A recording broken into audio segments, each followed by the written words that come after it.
An insider's guide to manipulating elections.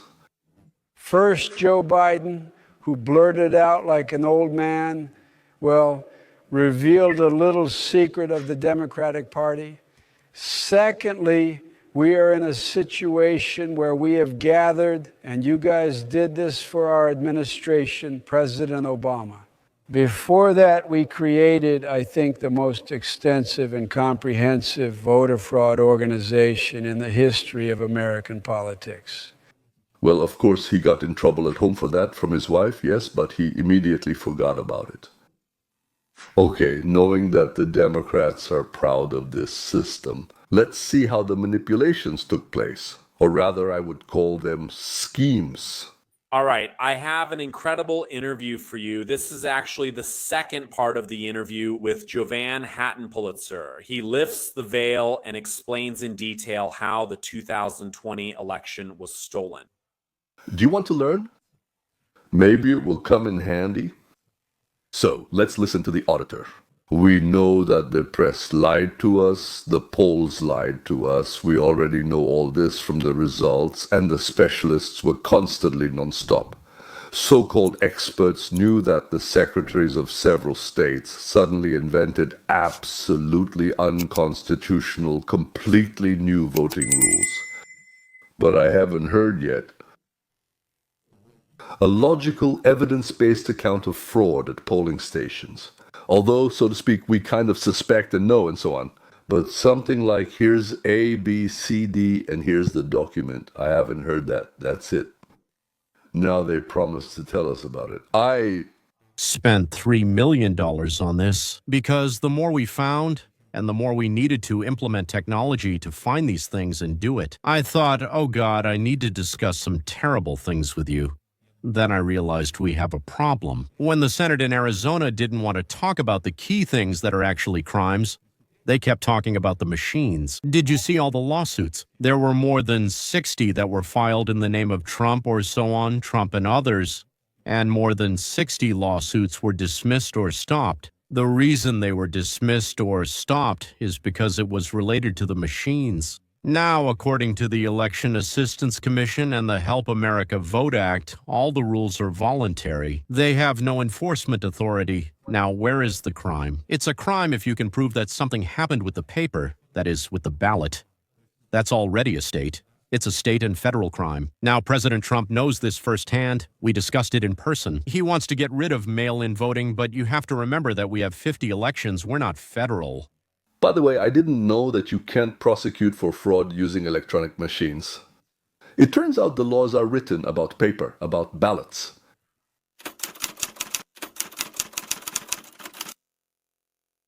He can only demand different rules for the federal component, because right now we have elections at the state level and the federal component. Well, in this case, when I tried to hand everything over to the Arizona Attorney General, all this data, they basically said, well, how much data are we talking about? It's actually about 4 petabytes. We're talking, about 100 times bigger in size than the Library of Congress. Anyway, there are millions of files since they're creating evidence files and similar things. They literally didn't want to accept it because it was too big. So we could have just stopped there and ended the audit. What would have happened is it would have basically started a timer for how long you could hold it. But that would have triggered another legal principle called laches. That means you knew but did nothing. And because you did nothing, you've now lost the right to pursue it in court. I came here to fix what's wrong with the elections, to make sure we have free and fair elections. No matter who wins, we must have truly free elections. They're unfair. They just need to be genuine and transparent. So I made the tough decision more than 4 years ago that we would have to keep this audit open. And we would have to keep this data in a perfect chain of custody so it would never be altered, never moved, never taken offline. If you close it and it goes to court, they'll ask where it was and you could have changed it in the meantime. You can't let that happen. You need to keep it in perfect condition. It costs around $10,000 a month to maintain, and we've kept it running for about 1,800 days. It's ridiculous, isn't it? We've spent a huge amount of our own money just to make sure we keep this for the American people. Here's what we did. We reached out to the American people for the first time. We didn't raise money to do our part of the audit or anything else. We've never had any telethons or anything like that. We basically said we're going to have a deficit. We're going to have a deficit of about $396,000, at least in maintaining all this information until the midterm elections. Now, here's why this is important. You can go back and look at Obama's election. He got 68 million votes the first time, 65 million votes the second time. He was supposed to be the Messiah, a rock star. Then there was Hillary against President Trump, and she had 65 million, then Biden with 81 million. That big middle finger showing it to us. And then you move on to Kamala. With the last election, she had 68. Except for the shutdown on election night, she had over 68 million votes. In May of this year, right, we're talking about more than half a year later, they increased it to over 74 million votes. The election ended on the 7th. We recently went back and looked at it. They added over 240,000 more votes for her in 2024. The election ended nearly a year ago. The system takes fake votes and uses them again in the midterms or smaller elections. They age them to make it seem like they're still voting, so they can claim the person is an active voter. Well, now Kamala already has 75 million votes. That will make you believe that she doubled Obama and Hillary. That's where the deception lies. So we know what will happen when we get to the midterm elections. They might take the House of Representatives and the Senate. It's so close. That will make President Trump a lame duck, and then they'll start the impeachment process again. But this time, new things will be involved, like the emoluments clause, and it might succeed. It could be very damaging, and we can only prevent it by showing exactly how it's done. We have all this massive evidence. Now you've learned a lot of tough things over these 4 years. You've heard a lot about how I got into the Antifa call and heard the president of the voting company or someone there say, "Don't worry about Donald Trump, he won't win." We ensured it, but it was nonsense. A lie, never proven. Unreal. We were assured, "Don't worry, we have election data from 3,300 districts. All the PC apps. Lawmakers will come to the cyber symposium, see it, recreate it, do it, and all that stuff."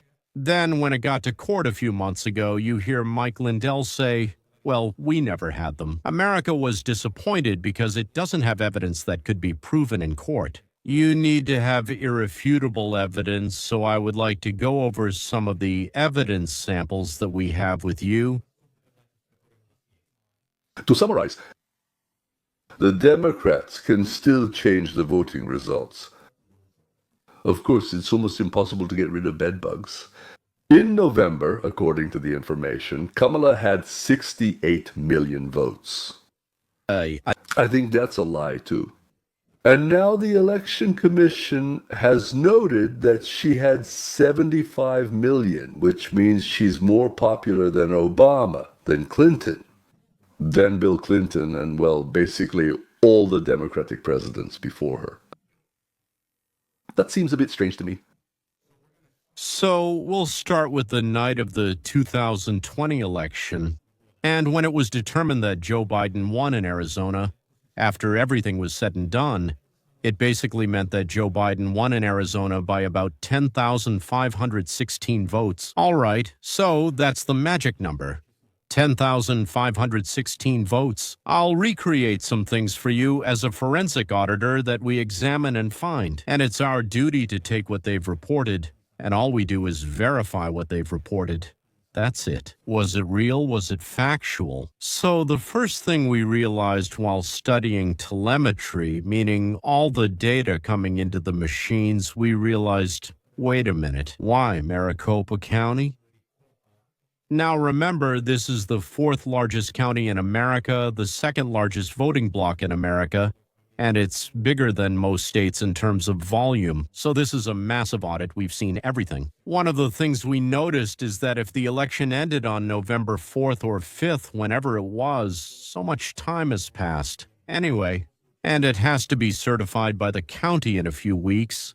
And then basically like January 6th, it has to be approved with the electors and everything else. Why did they process about 100? And I'm giving approximate numbers.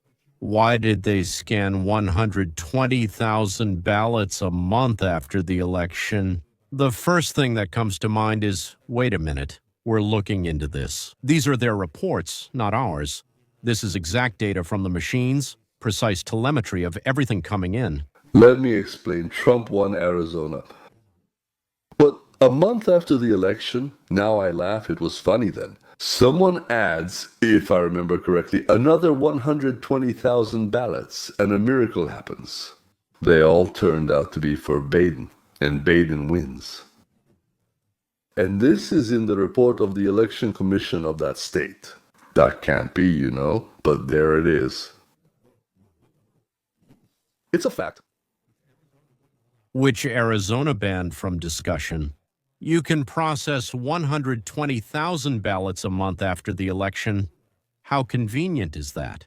And then when we look at those numbers, they still weren't accurate in what they reported to us, so we're kind of going backwards. So we're looking at the certification day. When does Ducey certify this for the electors, or when? Yeah, you know, Keedy Hobbs certifies this at the county level. Well, at the county level, they certified it and gave this election number, and they're right. They still haven't counted more than 240,000 ballots.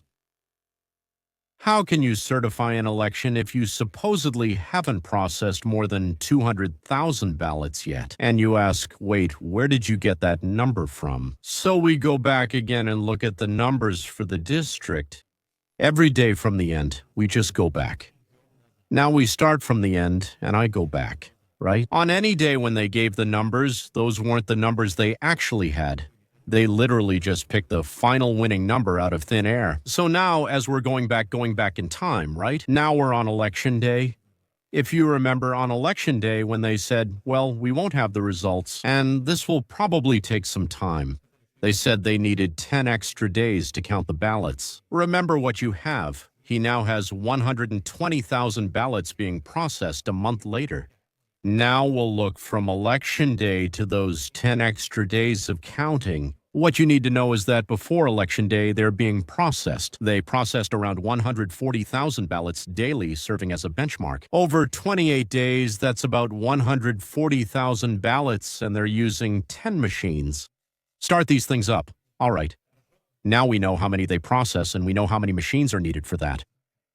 However, in those 10 extra days, they needed to count all the additional ballots. Here's what happened. According to their data, on one of the days they processed about 90,000 ballots, and on those days they didn't delete anything. All the other days, if we averaged them, it would be hard to exceed 7,000 ballots. So what were they doing during those 10 days if you can process 140,000 a day first, their day, to be continued?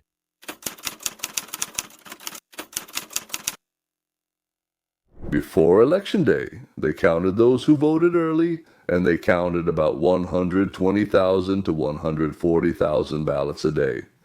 This was in a whole range of election committees, including there. So what is Maricopa County talking about? County? That means it's a county, so it's Maricopa County. And after the election, for some reason, Trump won. Sort of, but they said they still have plenty. We counted much longer than expected. They said 10 days, but it was more like 20 or 30. Anyway, we'll count your total in 10 days. They didn't say either, but we need to count for another 10 days. They were processing 7,000. I mean, before it was 120,000 to 140,000 a day, and now it's 7,000 a day. And the whole country was telling them, faster, faster, faster, faster. And they kept saying, yes, yes, yes, we're doing our best. And before, they used 7 or 8 machines for counting, but now only 2 7,000. Even for 2, that's a bit too little, just a bit. So what were they doing there if they could only process 7,000 each day? So, were they writing new ballots, or were they destroying old ones? Were they changing something? What were they doing with what was written there? Why 7,000? That's barely 7,000 a day. You missed 2 people? What's happening?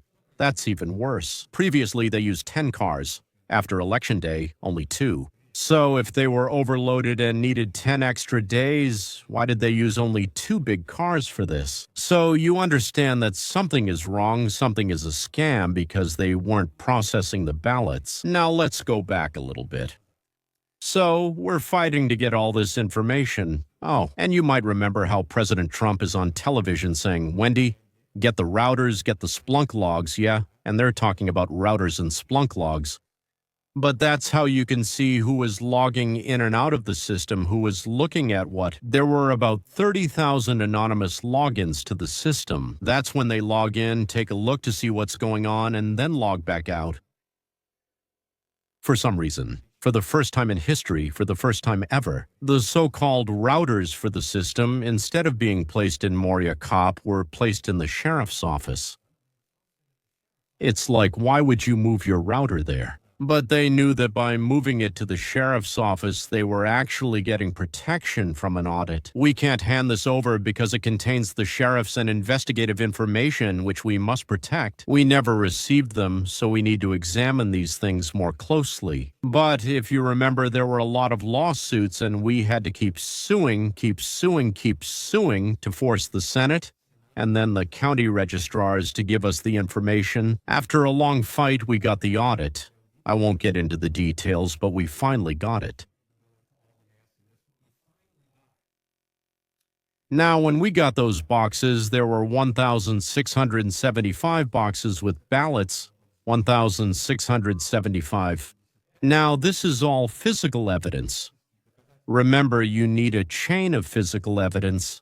That's the key point. Maybe writing this down will help you understand. There were 1,675 boxes each, legally holding about 200 ballots. This is called a ballot. A party header card shows vote counts for each person.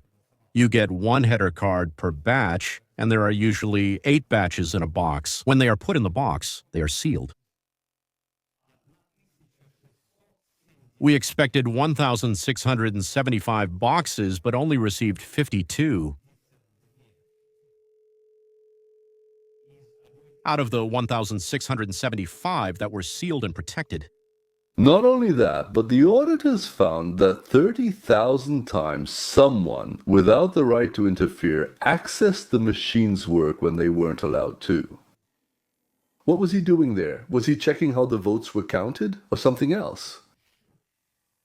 They also found out that 90% of the ballot boxes were not sealed, which means anyone could physically access them and change anything they wanted.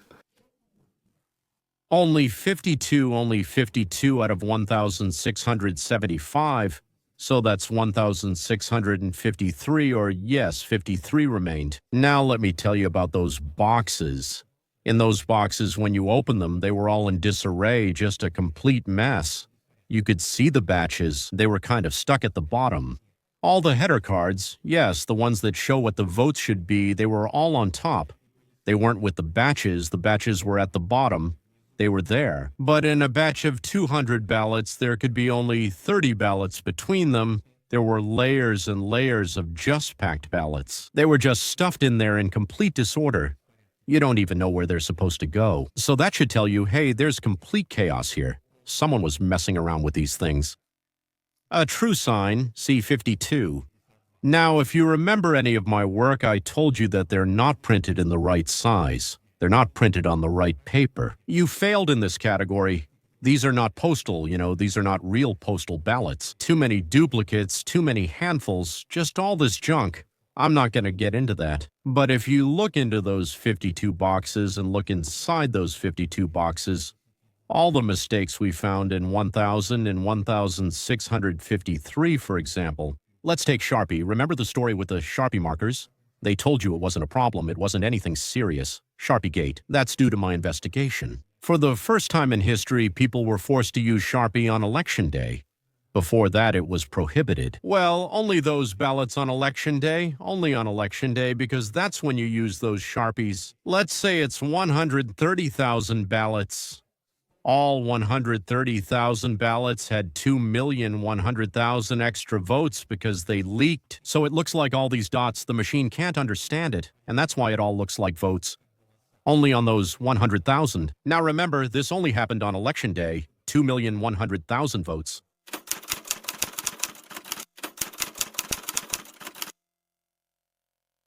That is, they gave people markers, which are absolutely forbidden to use. The machine doesn't recognize them. It perceives them differently. It sees them, but in a strange way, counting every dot as a vote. And for some reason, 130,000 ballots started to be registered. No, that's terrible Russian. Were produced, okay? 130,000 ballots were somehow produced twice. 1 million non-existent votes for Biden. 130,000 ballots. With markers, they shoved them into the machines, and the machines reported that 21 million people voted all for Biden. Blow you? Additional votes. When we look at these 52 boxes, all of them were printed perfectly. There wasn't a single one with the wrong color sequence, not one with the wrong folding sequence, not one on the wrong paper. There were no smudges or anything else. Do you know why the 52 boxes were sealed like that? Because right after the election, Fontes, who is now, I believe, the Attorney General, and Katie Hobbs, who is now the governor, chose these boxes to say, if we're going to be sealed, checked, this is what we'll look at, this is what we'll look at.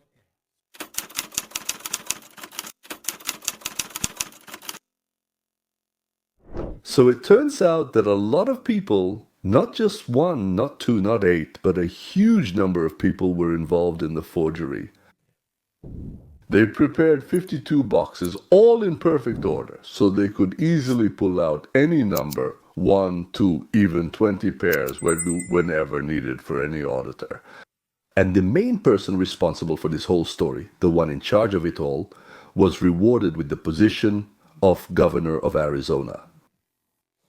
They had already chosen those 52 boxes before the audit, which found nothing and was published. Now I'll ask you a question. If you have 52 boxes that are in perfect condition and can be used to predict the outcome of the election, and 1,653 that don't match, don't you think something's wrong?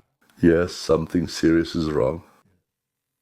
From where? Biden got 10 to 15 million more votes than even Obama did. In his first term, Obama had more votes, but in his second term, he had fewer votes.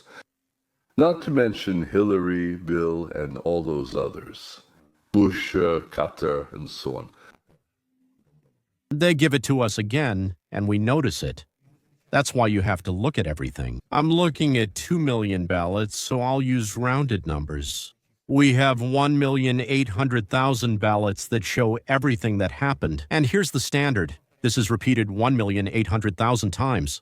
Right? And then we have this strange disk. They're not in bundles, they're not even in the right format, but here they are, and they said this is what was missing. Now everything matches differently, but if you looked at them and put them side by side in the correct format, in this format somehow enlarged and cropped the header. Now, if you remember a fax in the old days, the date, the timestamp, the phone number, all of that, this contains all the information about where the voice came from.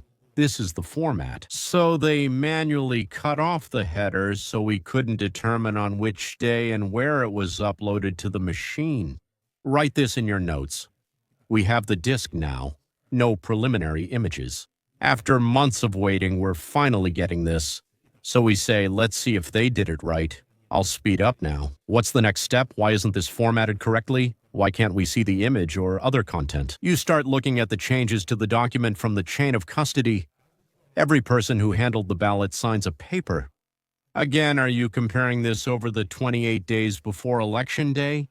So what did we do? We took all those thousands of sheets of paper where every time they take something from the ballot box or from the voting center or from anywhere, it says where it came from. Here's how many ballots we took. Here's how many were spoiled or messy or torn. Here's the security number. Here's the replacement security number. My name is John Smith. I handed this over to Mary Smith, M. Peter, and Tom. The transporters, they will take this to the MTR center. This goes to the MTR center. The guard signs it and says, My name is Mike Security. I understand there were 700 ballots this matches. Someone else confirms it. This is the chain of custody, right? Where did it come from and how many did you get? So we planned all of this. For 28 days, basically, several hundred people were doing their jobs along the supply chain and signing these documents, right? You had two cases when someone forgot to sign. It was one person who forgot to sign something, but mostly there was 99% compliance. Okay, now I'll put it all together for you. We found something very interesting. Do you remember at the beginning I told you about those 120,000 that appeared after a month? So for some reason, all of them were ballots from Election Day, Community Election Day.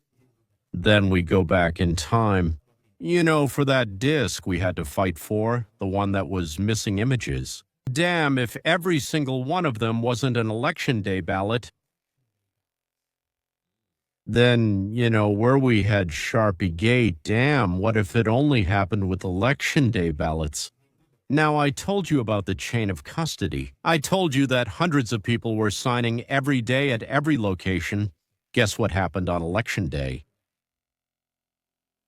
No signatures, no data on how many ballots were returned. Convenient.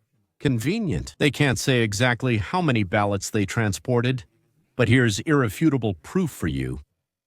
If several hundred people working with the staff all forgot at the same time on the same day, that means someone gave the order. So we're the only ones who know every person who touched this at every stage. And when you look at all of this, because they never had a number, that's the thing.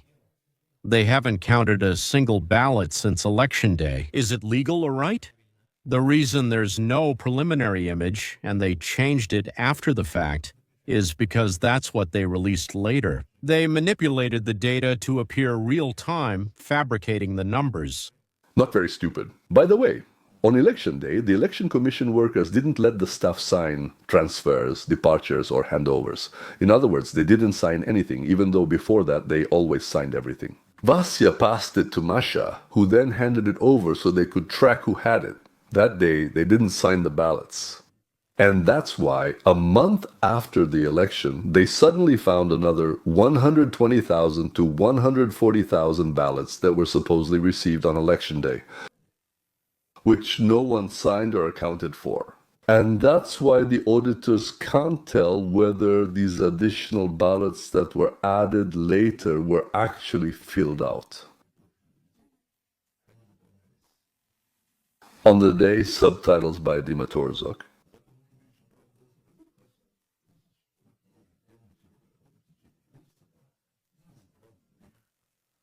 Or all the Democrats who immediately agreed to sell out their homeland completely. We have every name, every date, every place, every leader who is involved, every boss, everything. And that creates interesting evidence because all this evidence I just gave you is all from a single day. I could go on. In our system, if you recalled everyone, all the colors, and caught everything, including the criticism, that was me. So I can observe from the camera from afar. And if someone was in green, was in the blue zone, I knew they were out of the zone. Go back to your zone, right? Our system is so complex that if I were in court and showed a ballot, I'd have to explain what it is, what happened, and where I made a mistake. As an expert witness, when the opposing attorney says it was an accident, I can respond, let's examine it. And I could literally say 100,000 times in a row, that was an accident, whatever. We can say exactly in which batch, in which box, and on which pallet this ballot was located. And we can reproduce this exactly according to forensic standards. Thanks to forensic files, this was the largest physical forensic investigation in history. It's grand. It's the largest investigation in election history. For the first time, real forensic examinations are being used. We have a unified party, and they're afraid of this because everything we're dealing with is subject to criminal prosecution. They're afraid of us. And when you see all these different steps, I want to remind you when you see that they pushed them through in a month. When you see that you were forced to use markers, when you see that there was no preliminary image, when you see that there was no number, when you see that they were following the rules and then one day they weren't, you all know what you have. This is called large scale, and it's basically called a federal bracket. Of course, something can only be considered proven, let's say, when the court has decided. But it all sounds so convincing that it's hard not to believe it. In just a minute, we'll get to the finale, ladies and gentlemen, to the cherry on top of our cake, so to speak. But for now, don't forget about the bell. For some reason, only 15% of those who subscribed have clicked it. And I really don't understand why it's actually the same people. 15% click the like button, but the rest come to watch every day. There are a lot more people watching daily than just those 15%, so they come to watch every day, but they don't click like. Could you do me an incredible, huge favor this time? You don't have to click it next time, just click like this time too. It's not hard for you to do it once, right? Me? There's no selfishness in my request. I'm just surprised. I would even say very surprised. And I'm trying to figure it out.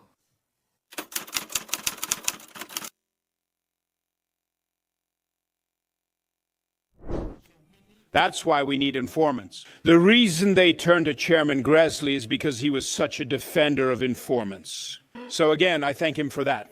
What is revealed in these 1,700 pages of documents, in these 197 subpoenas, is nothing less than a list of enemies of the Biden administration. You know, I'm old enough to understand how toxic that term was during Richard Nixon. This is much, much worse. People need to understand how politicized the Biden administration has made all these agencies. And again, the best way to describe President Biden's relationship, his exact words: we thought that essentially half of America are domestic terrorists. In September 2022, in front of Independence Hall, he said Donald Trump and the Make America Great Again Republicans represent extremism that threatens the very foundation of our republic. A year later in New York, Donald Trump and his Make America Great Again Republicans are determined to destroy American democracy. Now, nothing could be further from the truth. This is a level of paranoia that is actually surprising. But the fact that 38 residents of Wisconsin are on this enemies list. I know most of these people. They are God-fearing, patriotic, law-abiding people who want America to succeed. The fact that they are on the Biden administration's enemies list, that they've been targeted by this administration, is outrageous. This should shock every American. And that's why I'm calling on, and I'm grateful to all the members of the Judiciary Committee. We need to get to the bottom of this. We must do everything we can to help. Director Patel and Attorney General Bondi 6 are on duty so that they have staff to oversee these agencies. Their leaders, I don't think they have control. I think they're being sabotaged from within. But the American people need to understand exactly what happened. And again, I urge the members of the Judiciary Committee to help Senator Grassley and me get to the bottom of this so we can expose it and make sure it never happens again in America. This has to end. Here, and in a minute you'll hear Biden's confession, which I actually played for you at the beginning. I believe that the Democrats, who are also communists, also fascists, also haters of America, also haters of everything that is dear to the people, to us, they must be identified, judged, and punished. And now one more time. So Joe Biden himself, who either honestly blurted it out or accidentally revealed what the Democrats did to prevent Trump from being elected and to stay in power. Because power is true strength. Second, we are in a situation where we have gathered, and you guys did this for our administration, President Obama's administration. Before that, we created, I think, the most extensive and comprehensive voter fraud organization in the history of American politics.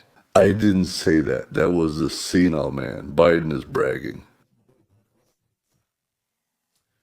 Thank you, Joe. Maybe for the first time in your life, you accidentally told the truth.